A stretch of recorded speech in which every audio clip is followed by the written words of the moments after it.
Nah, bercita-cita jadi ulama, maka di pondoknya itu jangan banyak makan. Idza aqalla ar-rajulu tu'ma muli'a jawfuhu nuran. Kalau seseorang perutnya ingin dipenuhi dengan cahaya, maka jangan banyak makan. Makannya seadanya. Tapi kiai itu rata-rata kalau udah pulang ke rumah perutnya gendut-gendut. Banyak acara tahlilan, berkat dan sebagainya. Tapi dulu ketika waktu di pondok pak kurus-kurus. Doyan makannya nanti setelah pulang ke rumah. Nah, kita jangan sampai jadi orang yang di pondoknya suka makan, pulang-pulangnya lapar, nyari-nyari uang, kasihan. Biar jadi pompong dulu sih. Jadi ada segala-gala ada makan langsung makannya habis. Kalau bisa ditahan tuh ditahan.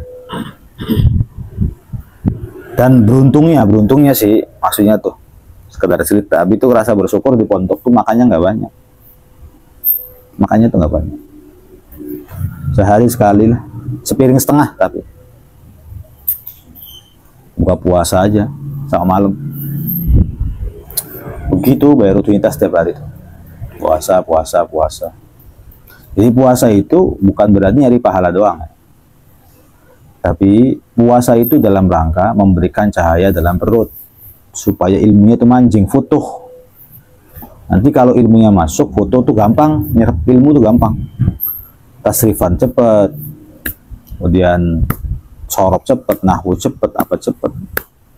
Sebulan 2 bulan juga bisa. Kalau makan terus ya susah, santri sih makan terus. Kalau makan terus jadi bebel. Kalau bebel tuh dinasihatin nggak masuk. Kalau dinasihatin nggak masuk bukan jadi santri hebat, tapi justru jadi santri yang doyan maksiat. Santri pacaran naik. Mending sih sebenarnya santri pacaran mending ketimbang orang luar lawan sama guru.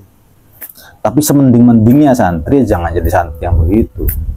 Santri belajar agama, lagi mendekatkan diri kepada Allah, lagi pengen kenal sama nabinya, lagi mengejar akhirat, lagi belajar menjawab pertanyaan malaikat mungkar nakir. Lah kok pacaran, zina, deket-deketan sama cewek, ngodain cewek, ngerayuin cewek, cari-cari temen cewek.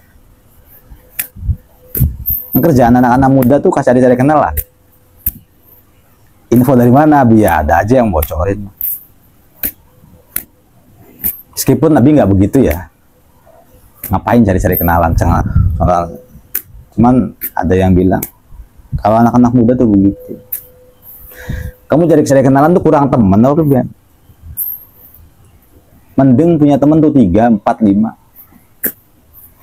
Nggak punya temen perempuan juga nggak apa-apa. Dan lazimnya secara agama perempuan tuh jangan perempuan, laki-laki tuh. Jangan punya tongkrongan perempuan, jelek. Kok jelek ya? Ya, Abi bilang jelek. Orang Islam tuh nggak baik gitu. Cuma kadang-kadang ada sebagian orang-orang yang hatinya rusak. Kadang-kadang kalau punya temen cewek bangga. Begitu juga perempuan. Kalau punya temen laki-laki bangga, dibonceng bangga. Ya hatinya rusak. Tidak selaras, nggak sejalan dengan Islam. Justru yang seperti itu jadi murah meriah. Iya, jadi murah meriah, nggak ada harganya. Kalau misalnya suka kantang keluntung sama cewek, nah lebih-lebih nih ya, jangan suka pacaran. Ini Abi tekenin banget. Kalau bisa medsosan tuh dibuang, IG dibuang, Facebook dibuang, apa dibuang. Ini bukan pengalaman pertama kali. Anak-anak yang nggak pacaran tuh nanti dapatnya spesial tuh udah umum. Dapat tuh maksudnya dapat seorang istri yang kelak nanti bener-bener istri beneran. Ya. Atau perempuan dapat suami beneran, suami yang baik, tampan, soleh, pekerja, karirnya bagus. Bisa bikin seneng orang, bisa bikin seneng orang tua kita, nggak sombong, sopan santunnya tinggi dan awet begininya tuh. Nah, kadang ada laki-laki atau perempuan yang dia baiknya di awalnya saja. ketemu dengan calon mertua, senyum-senyum, kalem, ramah, anggun. Awalnya ya. Tapi setelah nikah, jalan 4 tahun, 5 tahun, baru kelihatan sifat aslinya. Cekcok, bertengkar, jambak-jambakan, musuhan. Dan tidak sedikit yang akhirnya nyesel. Nyesel saya nerima kamu sebagai mantu. Saya juga nyesel, kamu jadi mertua saya. Harusnya saya nggak nikah sama anak kamu. Ada yang begitu. Jadi jangan sampai hanya baik awalnya saja. Nah, kalau kita menikah dengan seseorang yang awalnya baik, anggun, ramah, suka ngasih martabak, bakso, mie ayam, batagor, baiklah, baik banget, seakan-akan bukan orang bermasalah. Di tengah-tengah jalan kok kebalik 180 derajat, akhlaknya jadi ketahuan aslinya, berarti anggap aja kita ketipu. Ngerti nggak? Kita ketipu. Ketipu aja udah. Lah kamunya jangan jadi penipunya, ngerti nggak? Kamu jangan jadi penipunya. Ini perempuan nih, udah bangga-banggain calon suaminya. Ma, saya tuh tahu dia tuh anak pesantren, dia tuh soleh, dia tuh ini, dia itu, dibangga-banggain. Ingat ya, calon istri kamu udah bangga-banggain kamu. Di depan siapa? Di depan orang tuanya. Di pondoknya tuh rajin, dekat sama abi. Ngupir lagi, bersihin ini, bersihin, diyakinin. Ini perempuan saking bucinnya, ngerti bucin kan? Dilebih-lebihin untuk memperjuangkan hak suara sih laki-laki pecundang ini. Iya, orang kalau lagi cinta mati itu dia bakal memperjuangkan, nangis-nangisan dia di depan orang tuanya. Ayo sih terima, Mang Edi itu baik banget orangnya. Dirogrok orang tuanya. Kerja apa? Ya kerja mah banyak itu, rumahnya itu mebel semua isinya, bahkan tetangga-tetangganya punya Mercy, Pak. Kan tangganya, bukan Edinya gitu. Tapi dia tolong terima orang yang baik banget. Diterimalah sama orang tua, ya wes ini. Mau sarung, mau peci, kalem, bisa ngimamin, Mas? Bisa, Pak. Orang tuanya tertarik karena sopan, baik, alumni pesantren, bisa ngimamin, suaranya kira asabah ngimamnya. Tapi begitu 3 tahun 5 tahun berjalan kok dia bertengkar sama orang tuanya, cekcok, jambak-jambakan sama istrinya. Anggap saja keluarganya perempuan itu ketipu. Siapa penipunya? Dia. Harusnya kita jangan nipu orang. Artinya jangan hanya berkedok baik di awal, lalu di tengah-tengah jalan kita membuat mereka menyesal. Kenapa sih keluarga mereka harus nikah dengan kita gitu? Dipikirin begitu, kenapa saya punya cucu anak dari dia itu kenapa sih? Kenapa dari awal saya restuin adik saya, anak saya, ponakan saya nikah dengan orang seperti itu? Betul, semua takdir. Tapi jangan sampai kita adalah pemicu penyesalan orang lain. Kalau menjadi pemicu penyesalan orang lain, gawat. Nah, karena itu jangan suka pacaran. Kalau suka pacaran, kacau nanti. Kalian berdua nggak punya prinsip. Yang ada ngobrolnya ngobrol kusir. Si laki-laki ngobrolin diri sendiri, si perempuan ngobrolin diri sendiri. Tanpa ada fakta dan bukti. Jahil, tidak akademis, ngeribahin orang, ngobrol diri sendiri. Semuanya, mondar-mandirnya, sistemnya sistem jahiliyah. Kan begini loh, orang kalau ngobrol tuh ngobrolin apa sih? Nggak mungkin ngobrolin Aristoteles, Plato, Imam Ghazali, itu nggak mungkin. Yang ada tuh si laki-laki ngobrolin diri sendiri, si perempuan ngobrolin diri sendiri, selalu menyanjung dirinya sendiri atau bandingin dengan orang lain. Udah seputar itu aja. Edi bisa sok jagoan di depan calon istrinya bisa, tapi nggak bisa sok jagoan di depan orang. Nih orang hebat saja, di masyarakatnya hebat, di pondoknya hebat, di kantornya hebat, pengaruhnya hebat. Tapi orang pecundang itu, dia nggak hebat di mana-mana, cuman dia merasa hebat di calon istrinya saja, di pacarnya saja. Tahu nggak, Neng? Abang di kantornya begini, abang di pesantren begini, abang di sekolah begini, abang, buktikan kamu hebat apa enggak? Buktiin. Kalau hanya sekedar ngomong, semua orang pun bisa ngomong. Neng juga bisa ngomong. Kamu ngomongin punya Mercy bisa, punya Mercedes bisa. Kamu sesumbar ke orang lain, lantai rumah saya 2 boleh. Ayah saya dulu itu ningrat, monggo. Bohong sebohong-bohong. Saya itu bintang kelas, saya paling hebat, saya paling itu. Kalau kamu yang ngomong sendiri, ini ada orang memuji dirinya sendiri, jangan langsung dipercaya. Paham tuh? Tapi kalau ada bukti saksi dari orang lain, baru itu bisa diperhitungkan. Edi bilang, alhamdulillah saya juara Munakosh Sabi. Waduh, luar biasa. Semua teman-teman patah tuh ini kita. Wah, luar biasa. Dan saya adalah pimpinan kamar Baghdad. Allahu Akbar. Luar biasa, kamu orang mana itu? Saya aslinya orang, dan kampung saya semua agama. Bapak saya dinobatkan sebagai ulama Indonesia. Kan ngomong udah ketinggian nih. Ini ngomong udah ketinggian. Bahkan ketika saya ke Pondok Putri, hampir 100%, bukan 99, 100% perempuan-perempuan tuh melamar diri menjadi istri saya. Ini kamu luar biasa ya. Dia cuma ngomong bisa nggak? Bisa. Kita yang dengerin butuh bukti fakta dong, bisa kan? Nah kalau yang ngomong Mas Andre, ngomongin Edi, Abi tahu nggak Edi? Edi itu kepala Baghdad, masya Allah, ini enak ngomongnya. Dia adalah seorang saksi. Tapi kalau Edi menceritakan dirinya sendiri, nggak pantas. Paham? Nggak pantas. Bahkan nyaris kitanya, Bliki yang percaya ya. Bliki yang percaya. Paham nggak? Percaya apa? Bliki yang percaya. Nah, si laki-laki perempuan kalau pacaran itu, ngerti? Hobi mereka adalah membicarakan diri sendiri. Gobloknya mereka tuh. Abang mana yang, neng mah, abang mana yang, neng mah. Cegoblok ya mau. Coba orang-orang, dia di pondoknya bintang kelas. Dia di pondoknya rajin puasa, enak begitu. Saya di pondoknya, saya. Jangan kebanyakan bicara saya. Orang egois itu ciri-cirinya selalu bicara saya, dan saya.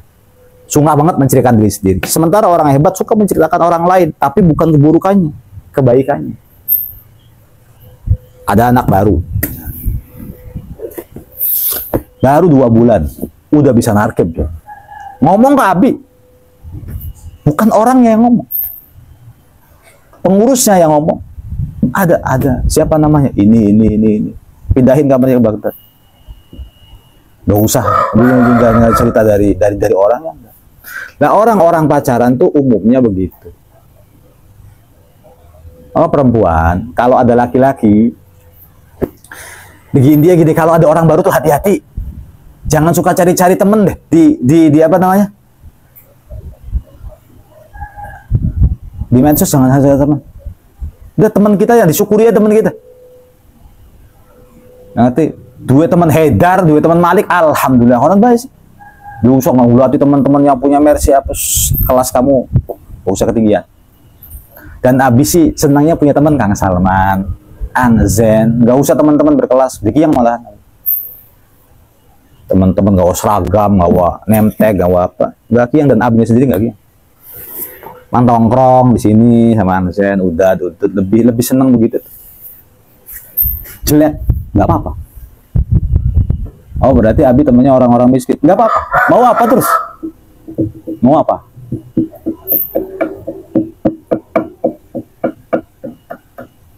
Nggak ada pejabatnya, nggak ada orang kaya rayanya, nggak bawa mobil datangnya, nggak apa-apa. Nggak punya teman perempuan, nggak apa-apa. Mau apa terus? Itu aja sudah. Hidup tuh lebih enak apa adanya ketimbang dibuat-buat. Nah, kebiasaan ini jangan sampai menjadi kebiasaan kamu ketika sudah rumah tangga nanti.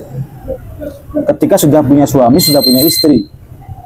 Kamu sebagai laki-laki godain suami orang, nah, kamu sebagai perempuan godain istri orang, kacau ini nanti. Makanya nomor telepon, nomor HP lawan jenis di handphone kita tuh buang, blokir. Nanti kalau kitanya sudah nikah, dianya sudah nikah, lalu kitanya bermasalah dengan istri kita, apakah kita harus curhat ke dia? Salah. Kamu nanti berarti memperbolehkan tikus masuk ke rumah kamu. Orang kalau udah nikah tuh jaga harga diri. Meskipun kamu menyesal mempunyai istri sah yang bawel, yang cerewet, yang nggak baik, tapi bukan berarti harus dicurhatin ke orang lain. Paham nggak? Nanti kadang-kadang kalau kamu curhatin ke orang lain, itu kesempatan orang lain masuk ke dapurmu. Tajasus nanti jadinya. Nah, begitu juga si wanitanya. Ketika ada teman kita yang sudah beristri, jangan suka-suka cari tahu. Hapus, blokir. Itu lihat di medsos kan banyak perselingkuhan. Pikiran Nabi ini jalan. Ya Allah, gimana anak-anak saya di masa yang akan datang? Yang sekarang aja jahil-jahil. Yang sekarang aja, jangankan anak sekolah, mondoknya aja kurang sungguh-sungguh. Dulu yang mondoknya sungguh-sungguh saja, ada aja yang kejeblos dalam perselingkuhan tuh ada. Dulu orang-orang baik saja, itu ada aja yang kejeblos dalam kasus-kasus itu ada. Apalagi sekarang yang anaknya bukan berarti jelek-jelekin anak sekarang. Apalagi anak-anak sekarang yang khairul quruni qarni, tsummal ladzina yalunahum, tsummal ladzina yalunahum. Zaman ke zaman kan makin rusak, makin rusak, makin rusak. Kamu nanti bilang sama anak-anak kamu nih, bapak tuh dulu nungguin guru sambil muhafadhan habis subuh. Perjuangan kamu yang segitu itu diceritain ke anak-anak, karena anak-anak nggak segitu kamu, nggak bakal kayak gini. Sok aja. Dulu masih kitab kuning ngaji tuh, kita beli sendiri kitabnya, maknani sendiri, nggak kayak kamu sekarang. Dulu mah belajar kita tuh fa'ala yaf'ulu fa'ala. Kegiatan kamu yang sekarang ini itu akan menakjubkan anak cucu kita nanti.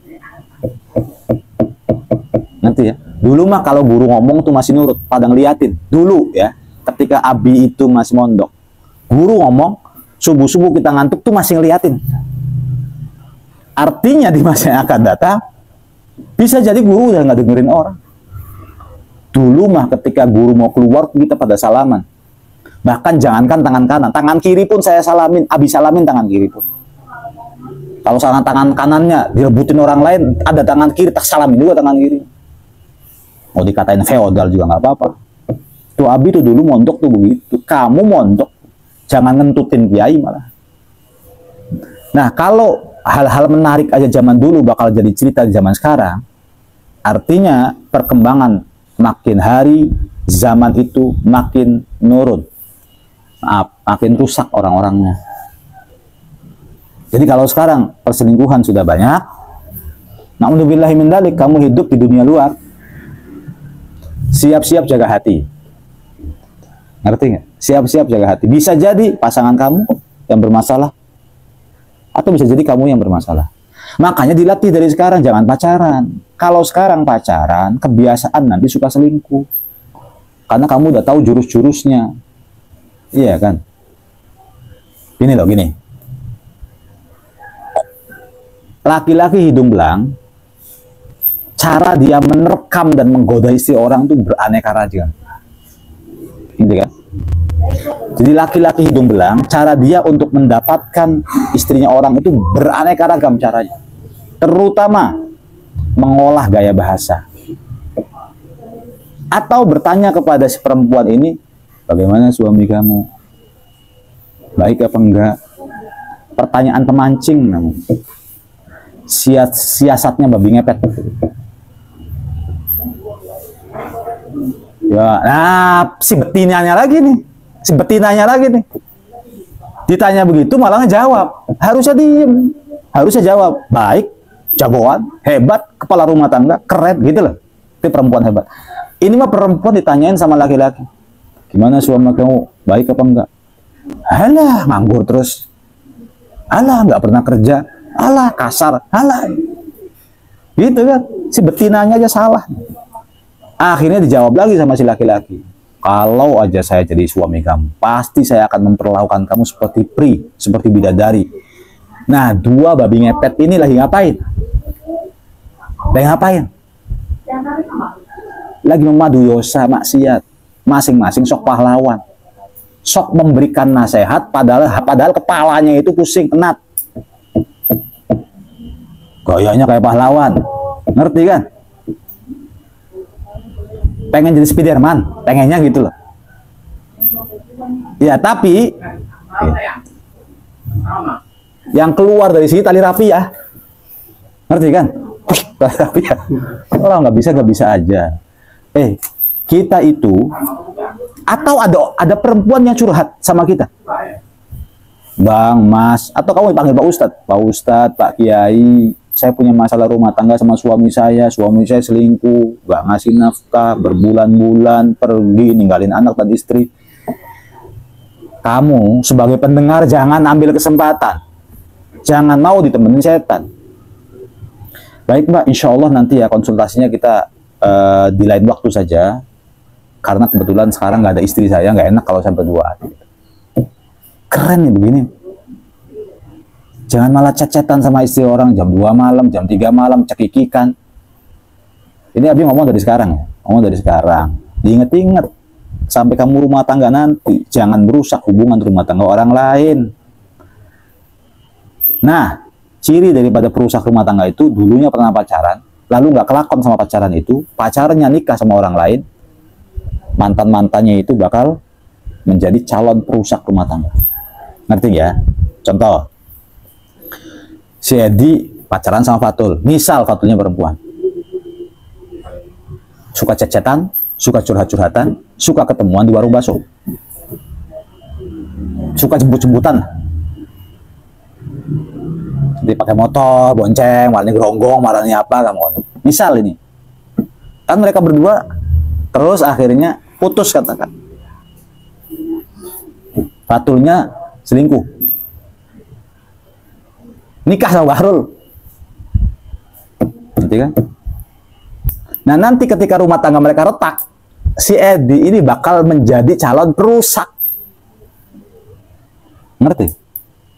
Neng Fatul misalnya lagi ngapain? Lagi mandi, suaminya kemana? Suami ini ketemuannya kita kangen kayak dulu lagi. Bajingan tengik nih mulai. Ini namanya bajingan tengik, merusak rumah tangga orang. Makanya jangan suka pacaran, takutnya pacar kamu nikah sama orang lain, kamu yang jadi perusak. Dan jangan deket-deket sama perempuan, sama laki-laki tuh. Kasus nanti, kasusnya banyak di video-video, direkam, di apa, sampai kayak gini selingkuhannya, kena polisi, kenapa RT, kenapa RW. Bertahap dari obrolan-obrolan ringan, obrolan seorang laki-laki yang bertanya kepada istri orang, Masya Allah, andaikan saya jadi suami kamu, Masya Allah, istri sebaik kamu kok disia-siakan, Masya Allah, istri suami kamu ternyata begitu ya, kasihan sama kamu kehidupan. Ini bahasa-bahasa yang sok pahlawan, padahal tujuannya momentum. Jangan diladenin. Jangan pacaran ya, jangan pacaran, khawatir nanti jadi kasus kamu kebiasaan sama cewek sama cowok begitu. Wallahu a'lam.